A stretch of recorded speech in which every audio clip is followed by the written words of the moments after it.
Muito bem, queridos. Nesta manhã, nós estamos aqui na presença da nossa irmã Allen. Eu espero fazer a pronúncia correta. A nossa irmã Allen Lins Melgaço Dias. Ela é psicóloga, é conselheira e na sua apresentação, eu gostei dela ter colocado serva de Deus, né?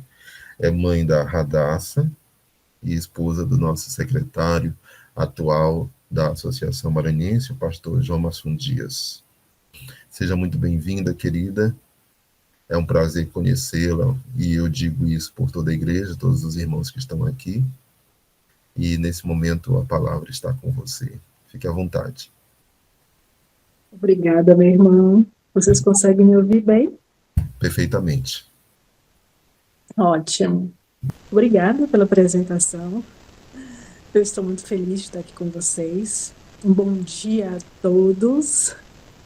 Eu gostei muito desse novo tema dos 10 dias de oração, porque normalmente a igreja adventista ela se concentra muito no lado espiritual, o que é importante, mas não é tudo. Como psicóloga, muitas vezes eu percebo a necessidade de se falar um pouco mais sobre saúde emocional nas igrejas. Porque eu vejo que nós temos muitos líderes, irmãos de igreja, que estão adoecidos emocionalmente. E esse adoecimento emocional prejudica a nossa vida espiritual. E quando eu vi esse tema saúde espiritual, saúde emocional, saúde na família, isso me deixou muito feliz. Hoje não é o tema de saúde emocional, infelizmente, porque é a minha área, mas eu vou falar um pouquinho sobre saúde na família, mas eu vou tentar dar algumas pinceladas também da minha área da psicologia. Pode ser? E eu vou fugir um pouquinho do nosso livreto de saúde na família, porque tinha algumas questões e alguns textos que eu achei pertinente, que eu achei importante e que lá não estavam. Então, eu acrescentei. Tá bom? Então, nós vamos começar fazendo uma breve meditação na história de José. E eu vos convido a abrir a Bíblia em Gênesis, capítulo 37. Nós vamos ler do versículo 1 até o versículo 4. Gênesis, capítulo 37, do versículo 1 até o versículo 4. Tá bom? Para quem ainda está se habituando com a Bíblia, Gênesis é o primeiro livro da Bíblia. Eu sempre gosto de falar isso quando eu prego, porque muitas vezes a gente tem ali algum convidado, alguém que não conhece muito a Bíblia, então eu gosto de falar dessa maneira, seja onde for. Gênesis, primeiro livro da Bíblia, capítulo 37, versículo 1 ao 4. Lá diz o seguinte: Habitou Jacó na terra das peregrinações de seu pai, na terra de Canaã. Esta é a história de Jacó. Tendo José 17 anos, apacentava os rebanhos com seus irmãos. Sendo ainda jovem, acompanhava os filhos de Bila e os filhos de Zilpa, mulheres de seu pai, e trazia más notícias deles a seu pai. Ora, Israel, ou Jacó, como nós conhecemos, amava mais a José que a todos os seus filhos, porque era o filho da sua velhice, e fez-lhe uma túnica talar de mangas compridas. E no versículo 4 diz: Vendo, pois, seus irmãos que o pai o amava mais que a todos os outros filhos, odiaram-no, e já não podiam falar pacificamente. Quando você lê esse texto, o que você percebe? O que você vê? Talvez mesmo que você não seja uma pessoa muito estudiosa da psicologia ou estudioso do comportamento humano, você percebe que aqui nessa família tem uma disfuncionalidade. Que aqui nessa família existe um problema. Aqui nessa família existe um comportamento negativo da figura paterna em relação aos seus filhos. e em relação também às suas esposas e concubinas. Aqui a gente vê que nesse lar havia muita raiva, muito ódio, muito descontrole, muita raiva. Aí eu me pergunto, como é o seu lar? Como é a sua casa? Como que é o clima do seu lar? É um clima corrido? É um clima onde você tem tempo para cumprimentar seus filhos, sua neta, sua nora, seja quem for que more no âmbito da sua casa? Como é o ambiente familiar onde você está inserido? Porque esse ambiente onde esses membros estavam inseridos era um ambiente de inveja, era um ambiente de mágoas, era um ambiente disfuncional, como a gente diz na psicologia. E aqui a gente vê que esse trecho, relata que essa família era adoecida. A gente sabe que as esposas eram tristes. Uma esposa era triste porque não conseguia ter mais filhos. A Raquel só teve, naquele período, até então que a gente leu, José. E ela queria engravidar e não conseguia engravidar. Nós temos a Lia. Lia teve muitos filhos, mas ela era uma pessoa triste por quê, gente? Porque ela não tinha o amor de Jacó. Sem falar em Zilpa e Bila. Os filhos eram revoltados, pois viram que o pai amava mais a um filho. Gente, isso é uma coisa terrível. Quando a gente demonstra que ama apenas um personagem daquela família e os outros se sentem de escanteio. Começa a guardar no coração raiva, insegurança, revolta. E às vezes as pessoas se perguntam, por que que meu filho é tão revoltado? Porque tudo vem de um contexto familiar lá na infância, de quando eles são pequenos. Então, o que que a gente tem inserido no nosso lar? Segurança, paz, aconchego, ordem. Eu gosto muito de uma frase que diz, quer ter filhos felizes e seguros, quer ter filhos bem-sucedidos? Ame a mãe deles. Muitas vezes você pode trabalhar uma vida toda. Você trabalha, ganha dinheiro, constrói uma casa, constrói bens, compra um carro, compra móveis maravilhosos, mas de nada adianta se você não tem segurança para promover para os seus filhos. Ou no contexto familiar, seja ele qual for, se você mora com sua neta, se você mora com sua avó, se você mora com um tio, você precisa se sentir seguro nesse ambiente familiar. Se não há segurança em todos os sentidos, não há paz. E não há saúde familiar. Aqui, no livreto dos 10 dias de oração, ele fala um pouquinho sobre o mundo no qual nós vivemos. No mundo no qual nós vivemos, a gente tem tempo para tudo, muitas vezes. A gente tem tempo para a internet, a gente tem tempo para trabalhar, a gente tem tempo para brincar, para correr com as pessoas que a gente ama. Às vezes a gente tem tempo para muitas coisas, mas às vezes a gente esquece de dedicar tempo para as pessoas mais importantes. Aí quando a gente precisa dedicar tempo para as pessoas mais importantes, a gente diz, eu não tenho tempo. Lá em Eclesiastes 3:1, quando tiver a Bíblia, pode abrir comigo. Eclesiastes capítulo 3, versículo 1, diz o seguinte: tudo tem o seu tempo determinado, e há tempo para todo o propósito debaixo do céu. Há tempo para tudo, queridos. Há tempo para correr, para trabalhar, mas também precisa ter tempo para a família. Hoje em dia está na moda quando alguém pergunta para você, ai, como é que está a sua vida? Estou na correria. Está na moda. E as pessoas muitas vezes se orgulham quando dizem, estou na correria, trabalhando muito. Que correria é essa?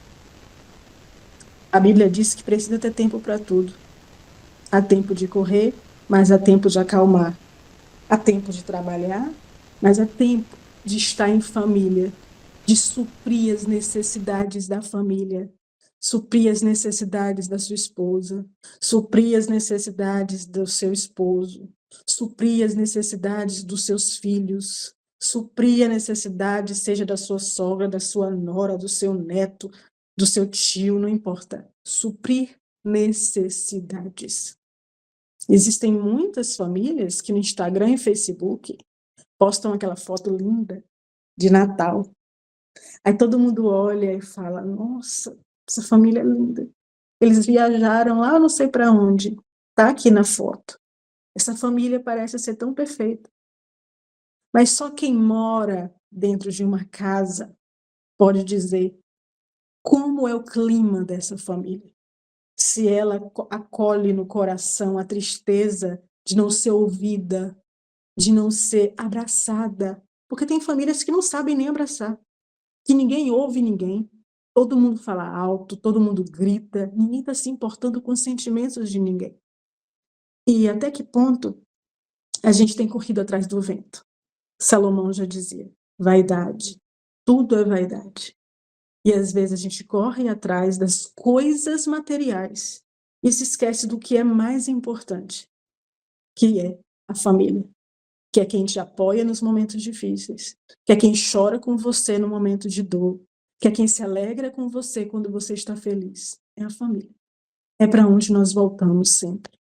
Portanto, a família precisa ser um porto seguro, precisa ser um local de paz. Eu sou adventista de berço e eu vim de uma família adventista. Minha mãe contava histórias da Bíblia para mim e meu irmão desde que a gente nasceu até mais ou menos os nossos 13 anos de idade. Todas as vezes que a gente ia dormir, ela contava a história da Bíblia até a gente pegar no sono. E na ingenuidade da minha mãe, sem saber, ela de alguma forma estava trazendo segurança para os filhos dela. De você estar ali como mãe com o seu filho até ele ficar inconsciente, até ele adormecer. Isso traz segurança, traz paz. E eu fiz a mesma coisa com as minhas filhas. As minhas filhas, quando nasceram, eu contava histórias para elas dormirem. E elas pegavam no sono enquanto eu contava histórias bíblicas. Além disso, eu me lembro que na minha família, o meu pai, ele chamava a gente de manhã cedo para fazer o culto. Ele colocava a música dos Arautos do Rei 5 da manhã. E a gente já acordava ouvindo a música, já se levantava e sentava todo mundo na sala para a gente fazer o culto. De noite, a mesma coisa. Que memórias você tem da sua família? Será que são memórias boas, como eu estou narrando para vocês? Ou são memórias ruins? Será que o seu pai te acordava com hinos dos Arautos do Rei? Ou te acordava te gritando e te batendo, te chamando para ir correndo para a escola? E muitas vezes você ia para a escola até sem tomar um café da manhã. Será que na sua casa você ouvia palavras gentis? Ou você ouvia gritos, farpas? As pessoas eram grosseiras e mal educadas com você. Aquilo que a gente recebe como carga emocional, muitas vezes é aquilo que a gente oferece. Porque é o que a gente tem para oferecer. Eu gosto de uma frase que diz que quem fere é porque está ferido. Quem magoa é porque está magoado. Quem machuca é porque está machucado. O que é que você tem oferecido no seu contexto familiar? Você pode me dizer, mas eu venho de um contexto familiar muito negativo, muito ruim, e infelizmente é o que eu tenho para oferecer. Mas eu gosto tanto da palavra de Deus, que a palavra de Deus, quando entra na nossa alma e faz morada de fato, ela nos transforma. Assim como esse testemunho lindo que a gente viu, de uma família que acolheu aquele irmão que estava na rua, que ele foi transformado pelo amor das pessoas e pelo amor de Deus. Assim também podemos nos transformar quando buscamos a presença de Deus. Podemos nos transformar para transformarmos a nossa família. Aqui eu coloquei algumas dicas de como a gente precisa ter uma família mais harmoniosa. E eu coloquei, ame seu cônjuge. Às vezes a gente acha que amar é só trabalhar e trazer dinheiro para dentro de casa. Não. Às vezes a gente tem aquelas 5 linguagens do amor, que eu gosto muito, né? Porque tem esposas que só se sentem amadas quando o marido ajuda, no contexto familiar.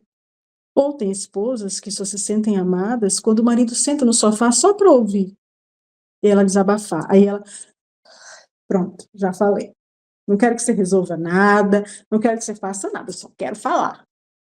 Porque normalmente quando a mulher fala, o homem ele já quer resolver o problema. Isso é o que significa o masculino. O masculino ele quer resolver os problemas. E isso é importante. O homem foi feito para isso. O homem foi feito para se estressar.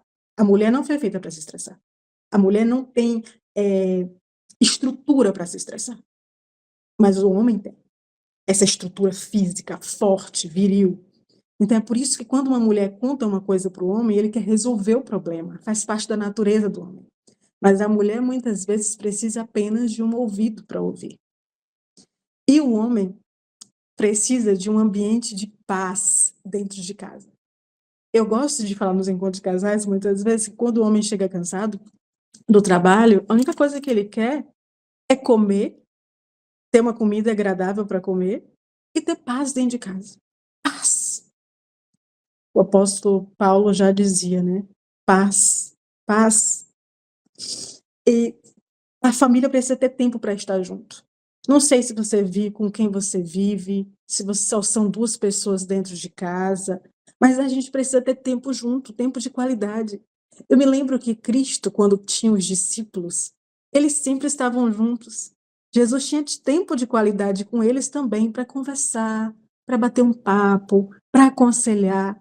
É muito importante ter tempo juntos, brincar juntos, fazer as refeições juntos. Hoje em dia as pessoas não comem junto. Hoje é cada um no seu quarto com seu celular ou na frente da televisão. Comer junto é muito importante. E quando a gente tem esses momentos juntos, a gente também precisa entender que precisamos colocar Deus em primeiro lugar todos juntos. Isso é uma coisa que a gente fala muito para a nossa filha Radassa. A nossa filha Radassa estuda no internato, lá em Brasília, e ela está longe da gente. Daqui a pouco ela já está indo para a faculdade. Daqui a pouco ela já está casando. E ela vai para o mundo. E eu preciso prepará-la agora. Então, eu sempre digo, filha, coloque Deus em primeiro lugar em tudo. Mas não adianta eu falar com palavras. Ela precisa ver. Então, o que é que os seus filhos, o que é que a sua família tem visto você fazer? Porque a nossa filha, ela precisa ver a gente fazendo culto, a gente entregando os nossos dízimos e ofertas, eu e meu esposo sendo fiéis um ao outro. Que exemplo a gente tem dado para as pessoas no qual a gente convive? Colocar Deus em primeiro lugar não é só com boca, é com ações, é com vida. Ensinar os nossos filhos a orar, a estudar a palavra. E o que eu acho mais interessante é a gente ter um bom humor dentro da nossa casa. Você quer ter saúde familiar? Tenha bom humor. Brinque, dê gargalhada, sorria. Que tem família que é tão pesada. Só sabe reclamar, se vitimizar, dizer ninguém liga para mim, eu tô aqui sozinha. E quem é que quer ficar perto de alguém que só reclama? Quem quer ficar perto de uma mãe, de uma avó, que quando você liga para ela, até que enfim você ligou? As pessoas querem distância de gente assim, ninguém quer se aproximar de gente que só reclama. A gente só quer estar perto de gente que traz leveza. A gente busca pessoas que trazem leveza, traz felicidade, traz paz. Então, mantenha o bom humor da sua casa. Traga essa leveza para sua casa. E, acima de tudo, cuide de você. Eu gostei de quando se fala sobre saúde emocional, que muitas vezes a gente cuida de todo mundo. A gente cuida da avó, da nora, do pai, da mãe, dos filhos, da mãe quando está idosa. A gente cuida de todo mundo. Mas quando a gente está bem, a família está bem. Quando eu estou bem, a minha filha vê que eu estou bem, que eu tenho autoestima, que eu estou feliz. Consequentemente, minha filha vai olhar para mim e vai dizer, eu quero ser igual a mamãe. Feliz, bem resolvida. Então, cuide de você. Cuide das suas emoções, cuide do seu espiritual, para que você seja um exemplo no seu contexto familiar para as pessoas que estão ao seu redor. E eu termino com esse verso de João, 3 João, capítulo 2. Lá no finalzinho da Bíblia, 3 João, versículo 2. Versículo 2, porque ele só tem um capítulo, 3 João. E lá diz o seguinte: amado, acima de tudo, faço votos por tua prosperidade e saúde, assim como é próspera a tua alma. O que significa prosperidade para você? Muitas vezes a prosperidade, muitas pessoas acham que é dinheiro, que é trabalhar muito e conquistar coisas. Tem pessoas que têm muitas coisas, mas são infelizes, são amargas. Não. Prosperidade é na plenitude da palavra. É uma pessoa plena, é uma pessoa feliz, é uma pessoa que busca Deus, é uma pessoa que projeta essa espiritualidade no seu contexto familiar. É aquela pessoa que transborda em Cristo Jesus. Para mim, isso que significa prosperidade. Então, o nosso desejo para a sua família é que ela seja próspera em todos os sentidos da palavra. Que na sua família tenha saúde, saúde emocional, saúde física, saúde espiritual. Que na sua família haja prosperidade, paz, boas memórias. Mas se você tem lembranças tristes do seu passado, que o Espírito Santo de Deus remova essa dor e que te traga paz, na certeza de que Ele tem cuidado de você. Ele tem cuidado das suas dores e tem aplicado curativo e remédio para a sua dor. Que Deus te abençoe e que também seja próspera a tua alma e a tua família, em nome de Jesus. Amém. Amém, minha doutora Allen. Muito obrigado pela mensagem desta manhã, uma mensagem abençoada, que nos levou a uma profunda reflexão. Nós precisamos pensar com a Bíblia, né? Tempo de qualidade para a nossa família. Muito obrigado mesmo. Queridos, vamos, após a oração da doutora, nós vamos abrir nossas câmeras e tirar a nossa foto de hoje. Doutora, por favor, nos dirija em oração. Obrigada, Deus, porque o Senhor nos deu um porto seguro no qual podemos correr para ela, que é a nossa família. Obrigada, porque mesmo com as nossas dificuldades, erros, tropeços, dores e mágoas do passado, palavras que talvez não foram pronunciadas, ou palavras que foram ditas com grosseria, que o Senhor venha trazer curativo para essas dores e trazer paz para nossa alma, a certeza de que o Senhor cuida de nós e que o Senhor quer trazer prosperidade para nossa família. Oh, meu Deus, tem misericórdia de cada um de nós. Nós precisamos tanto de Ti. Às vezes nós passamos para frente aquelas mágoas que nós recebemos no passado, mas que essas mágoas acabem em nós. Que possamos passar para gerações seguintes a paz de Deus, a alegria de Deus e o humor, que eu acredito que Deus é o bem-humorado. Eu acredito que Deus sorri. E que nós tenhamos uma família feliz, uma família leve, uma família que honre e adore a Deus. Abençoe a todos os seus filhos que aqui estão. Nos dê um bom dia, um dia de bênçãos, um dia de paz. Te coloco tudo em tuas mãos, ó Senhor. Em teu nome nós oramos. Amém. Amém.